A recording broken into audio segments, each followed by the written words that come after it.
Hər vaxtınız xeyir, Obyektiv efirdədir.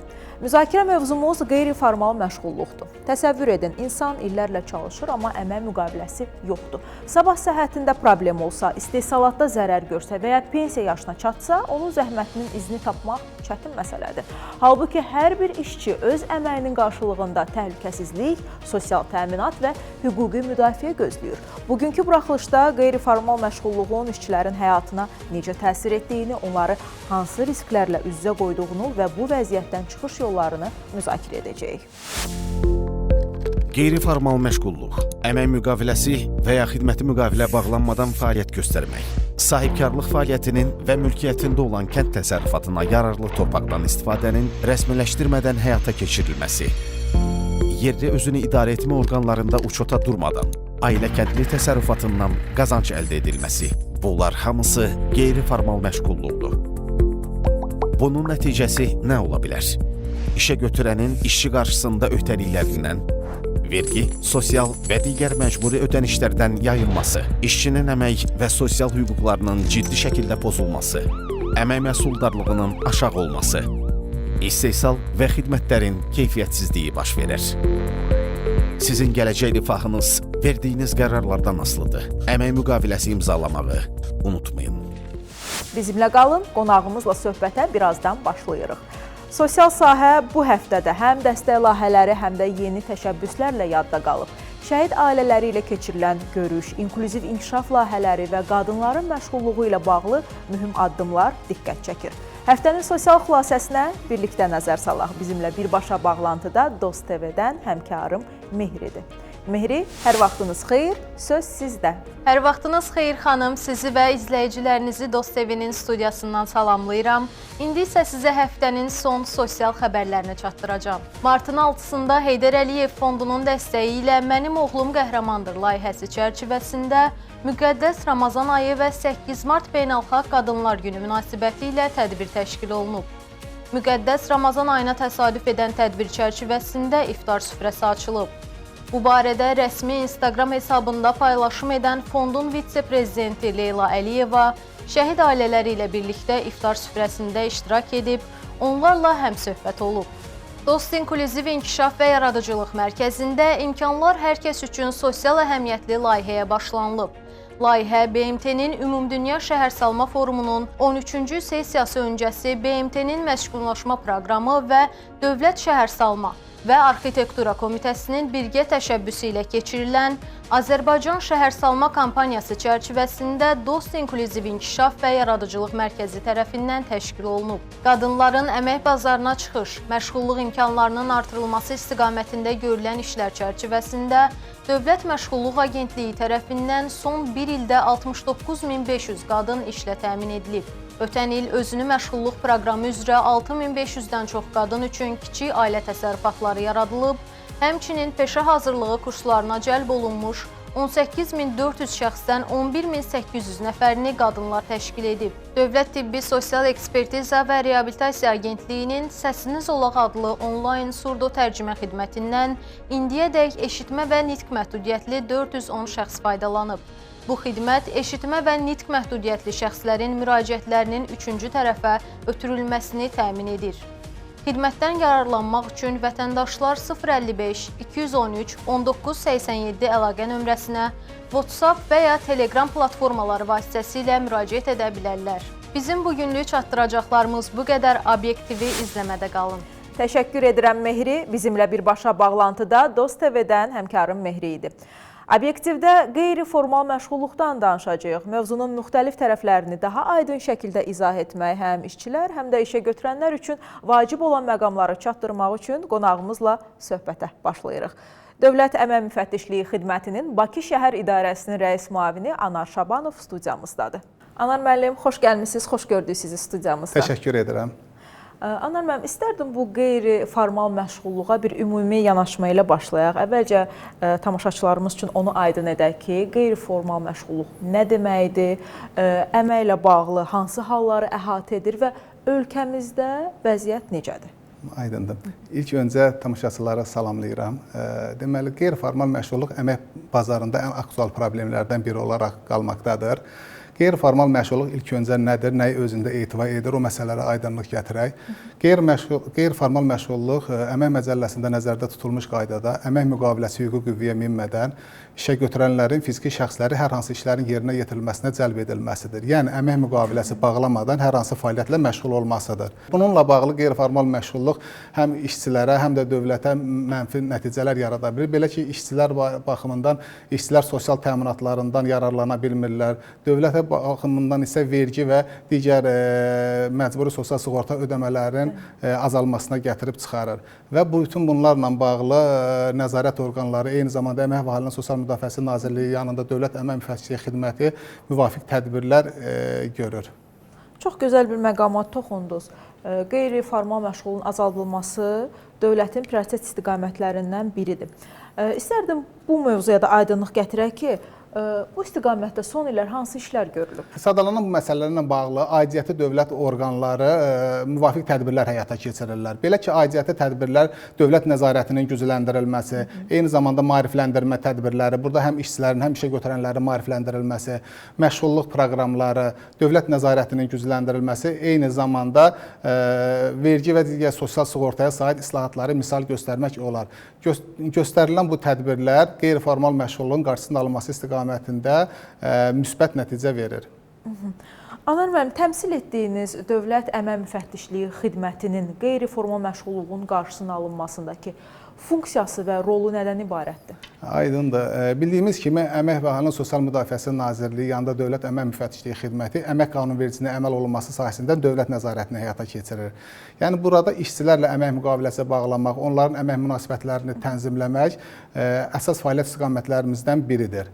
Və eyni zamanda Dövlət Əmək Müfəttişliyi Xidmətindən də yanaşı Azərbaycan Respublikasının İqtisadiyyat Nazirliyi yanında Dövlət Vergi Xidməti, eyni zamanda Azərbaycan Respublikası Prezidenti yanında Vətəndaşlara Xidmət və Sosial İnnovasiya üzrə Dövlət Agentliyi bu sahə üzrə müəyyən tədbirlər həyata keçirir. Elektron əmək müqavilələrinə keçidlə bağlı bildirmək istərdik ki, əvvəlki dövrlərdə bildiyimiz kimi əmək müqavilələri kağız üzərində rəsmiləşirdi. Kağız üzərində rəsmiləşdirdikdən dərhal sonra elektron informasiya sisteminə gücləndirilmiş elektron imza ilə daxil edilirdi. Belə olan təqdirdə də işçilərin əmək hüquqları pozulurdu. Məsələn, işçi əmək müqaviləsi əsasında fəaliyyət göstərir, əmək müqaviləsini kağız üzərində imzalayır. Lakin elektron informasiya sisteminə işə götürən tərəfindən gec olaraq daxil edilir. Bəzən 1 ay, 2 ay, bəzən 1 il, 5 il. Belə olan təqdirdə işçilərin əmək hüquqları pozulur və işə götürənlərin buna əməl olunmamasının şahidi oluruq. Artıq elektrona keçidlə bağlı bildirmək istədik ki, bu kimi məsələlər aradan qalxıbdır. Bununla bağlı işçi SIMA vasitəsilə elektron əmək müqaviləsini təsdiqlədikdən sonra əmək hüquqları yaranır və belə olan təqdirdə də digər bayaq sadalanan halların aradan qaldırılmasına gətirib çıxarmış olur. Yəni elektronlaşma bir növ qeyri-formal məşğulluğun azaldılmasına öz tövhəsini verib. Biz rəqəmsallaşma ilə bağlı məsələlərə toxunacağıq söhbətimiz əsasında. İndi istərdim ki, qeyri-formal məşğulluğun aradan qaldırılması, bu sahə ilə hələ də məşğul olan şəxslərin maarifləndirilməsi məsələlərinə toxunaq. Qeyri-formal məşğulluğun azaldılması üçün hansı maarifləndirmə tədbirləri görülür və bu tədbirlər effektivdirmi? Aydındır. Deməli, Dövlət Əmək Müfəttişliyi Xidməti olaraq il ərzində bir çox maarifləndirmə tədbirləri həyata keçiririk və maarifləndirmə tədbirləri nəticəsində həm işə götürənlərə, həm işçilərə qeyri-formal məşğulluğun mənfi nəticələri barədə məlumat verilir. Eyni zamanda Əmək və Əhalinin Sosial Müdafiəsi Nazirliyinin saytında, Dövlət Əmək Müfəttişliyi Xidmətinin saytında posterlər və müvafiq məlumatlar və videoroliklər öz əksini tapır maarifləndirmə sahəsində. Bildirmək istərdik ki, eyni zamanda qeyri-formal məşğulluğun leqallaşdırılması sahəsində nəzarəti həyata keçirən digər orqanlarla birlikdə Həmkarlar İttifaqı Təşkilatı, eyni zamanda işə götürənlərin nümayəndəli orqanları və ictimai birliklər tərəfindən müvafiq maarifləndirmə tədbirləri həyata keçirilir. Belə ki, şagirdlərlə, tələbələrlə bu sahədə geniş söhbətlər aparılır və qeyri-formal məşğulluğun mənfi nəticəsi barədə onlara ətraflı məlumat verilir. Bildirmək istərdim ki, bununla bağlı qeyri-formal məşğulluğun mənfi nəticələri barədə broşurlar və məlumat vərəqələri hazırlanaraq paylanılır. Həmçinin maarifləndirmə və məlumatlandırma ilə təbliğat həyata keçirilir. Həmçinin reklam haqqında Azərbaycan Respublikasının qanununa uyğun olaraq xüsusi bültenlər və məqalələr dərc edilir. Effektivdirmi bu maarifləndirmə tədbirləri? Bəli, effektivdir. Son zamanlar daxil olan müraciətlərdə də qeyri-formal məşğulluğun azalması istiqamətində istiqamətində şahidi oluruq. Artıq bu sahədə müraciətlərin sayında azalmalar mövcuddur, bəli, bu sahədə. Çox yaxşı. Anar bəy, istərdim rəqəmsallaşma mövzusuna qayıdaq. Siz qeyd etdiniz ki, müqavilələrin elektron imzalanması, kağız daşıyıcılarda olmamağı artıq qeyri-formal məşğulluğa öz töhfəsini verib. Hansı başqa elektron mexanizmlər və alətlər var ki, bu da qeyri-məşğulluğun azaldılmasına xidmət edir? Mütəmadi olaraq təhlillər aparılır, risk qrupları üzrə monitorinqlər həyata keçirilir və həyata keçirilən monitorinqlər nəticəsində qeyri-formal məşğulluğun aradan qaldırılması istiqamətində müvafiq tədbirlər həyata keçirilir. Həm qeyri-məşğulluq sahəsində, həm də digər sahəsində rəqəmsallaşma ilə bağlı bildirmək istərdik ki, eyni zamanda xidmət olaraq müvafiq işə götürənlərin respublika üzrə minimum əmək haqqından az əmək haqqı müəyyən olunması, həmçinin elektrona keçməyən müəssisələr barəsində müvafiq məlumatlar əldə edilərək onlara sorğu məktubları göndərilir ki, nöqsanların aradan qaldırılması istiqamətində və bunların hamısı rəqəmsallaşmanın müsbət nəticəsi olaraq öz töhfəsini verməkdədir. Anar müəllim, mən maraqlıdır ki, qeyri-formal məşğulluqla məşğul olan işə götürəni necə müəyyən edirsiniz? Vətəndaşlar müraciət edir əmək hüquqlarının pozulmasından bağlı ki, bizim əmək hüquqlarımız pozulur. Bəzən biz orada onu müəyyən edirik ki, vətəndaş gəlir, müəyyən edir ki, mən işə götürən məni əmək müqaviləsiz işlədibdir və mənə bildirib ki, sizinlə bununla bağlı təcrübə proqramı müəyyən edirik və yaxud digər sınaq müddəti müəyyən edirik. Təbii ki, bu əmək məcəlləsində nəzərdə tutulmuş qaydada deyil. Və təəssüflər olsun ki, bəzi işçilərimiz bununla razılaşır və bir müddət sonra, hətta 1 il, 2 il, 3 il keçdikdən sonra bizə müraciət edir və artıq məsələn həlli istiqamətində heç bir irəliləyiş olmur və nəticədə işçi sosial təminatlarından məhrum olur, eyni zamanda sosial təminatlarından və müəyyən hüquqlarından məhrum olur. Hardan işçi bilə bilər ki, onunla bağlanmış sınaq müddəti həqiqəti əks etdirmir? Əmək müqavilələri elektron sistemdə mövcuddur, yəni elektron formada qəbul olunur. Belə ki, işçi elektron əmək müqaviləsinə imzaladıqda və orada əmək müqaviləsində sınaq müddətinin müəyyən edilməsini və əmək haqqı və digər hüquqlarının olmasına əmin olduqdan sonra onu imzalayır və bununla da işçinin əmək müqaviləsi qüvvəyə minmiş hesab olunur.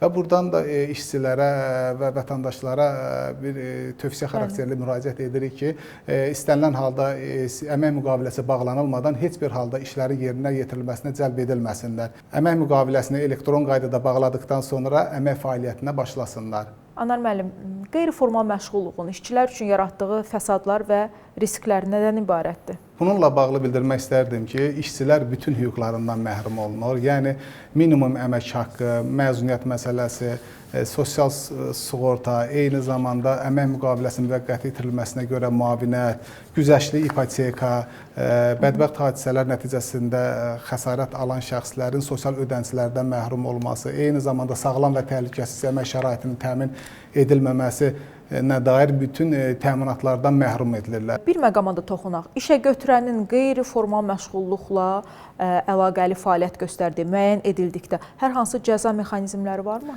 Bununla bağlı İnzibati Xətalar Məcəlləsində, eyni zamanda Cinayət Məcəlləsində müvafiq maddələr mövcuddur ki, bununla bağlı İnzibati Xətalar Məcəlləsinin 192.1 maddəsinə uyğun olaraq vəzifəli fiziki şəxslər 1000 manatdan 2000 manata qədər, vəzifəli şəxslər 3000 manatdan 5000 manata qədər, hüquqi şəxslər isə 20000 manatdan 25000 manata qədər inzibati məsuliyyətə cəlb edilirlər.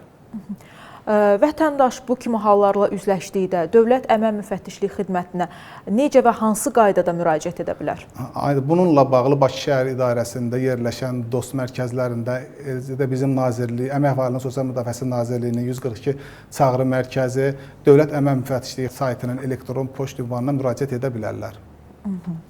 Bunu da buradan bildirmiş olduq ki, vətəndaşlar bu kimi hallarla üzləşdikdə dərhal Dövlət Əmək Müfəttişliyi Xidmətinə məlumatlandırılır. Bəli, dərhal Dövlət Əmək Müfəttişliyi Xidmətinə məlumat versinlər, öz hüquqlarını bilsinlər və qeyri-formal məşğulluğa yox desinlər.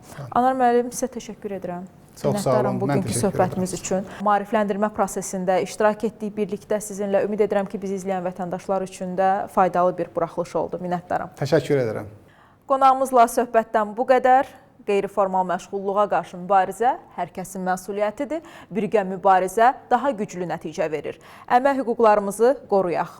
Sonda toxunmaq istədiyimiz daha bir mövzu var. Məişət zorakılığı cəmiyyətdə ciddi sosial problemlərdən biri olaraq qalmaqdadır. Həssas əhali qruplarından olan şəxslər üçün sığınacaq və sosial reabilitasiya müəssisəsində məişət zorakılığından zərər çəkmiş şəxslərin sosial reabilitasiyası həyata keçirilir. Bu istiqamətdə kompleks işlər çərçivəsində təkcə ötən il 74 şəxsə xidmət göstərilib.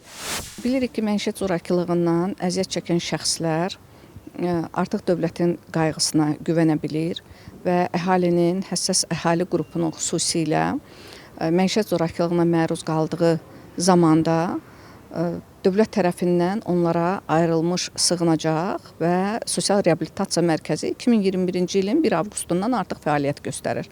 Bura müraciət edən hər bir şəxs ilkin olaraq psixososioloji xidmət alır, mərkəzin yardımlarından istifadə eləyir. Orada sosial-pedaqoq, tibb bacısı kimi nəzarətçilər çalışır və bu şəxslərin həyata yenidən cəmiyyətə inteqrasiya olunmasına dəstək göstərilir. Və əsas məsələ isə bunların ilkin tibbi müayinəsi həyata keçirilir, psixoloji, emosional vəziyyəti normallaşdırır və ilkin tibbi yardım göstərilir. Və bilirik ki, bu il 2025-ci ildə 35 nəfər artıq bu xidmətdən yararlanıb və bunların 8-i qadın, 27-si uşaq olmaqla yararlanmışdı. Və bunu biz düşünsək ki, bu məişət zorakılığı daha çox həssas əhali qruplarında baş verir.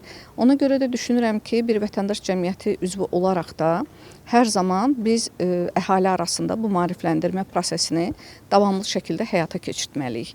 Və bundan hər bir kəs əziyyət çəkə bilər. Biz deyə bilmərik ki, bundan yalnız qadın və uşaqlar əziyyət çəkir. Hətta kişilər də bundan əziyyət çəkə bilərlər. Bu tək fiziki olaraq deyil, məişət zorakılığı, həm də psixoloji bir zorakılıqdan da mövzu gedə bilər ki, hansı ki o ailədə bu psixoloji baskılara məruz qalır, psixoloji olaraq bu insanın narahatlıqları başlayır və bunun üçün artıq bizim sosial reabilitasiya mərkəzlərində, sığınacaqda tam dəstək ala bilmə imkanları da vardır. Bu həftəyə Obyektivdən bu qədər. Bizi izlədiyiniz üçün təşəkkür edirik. Hələlik.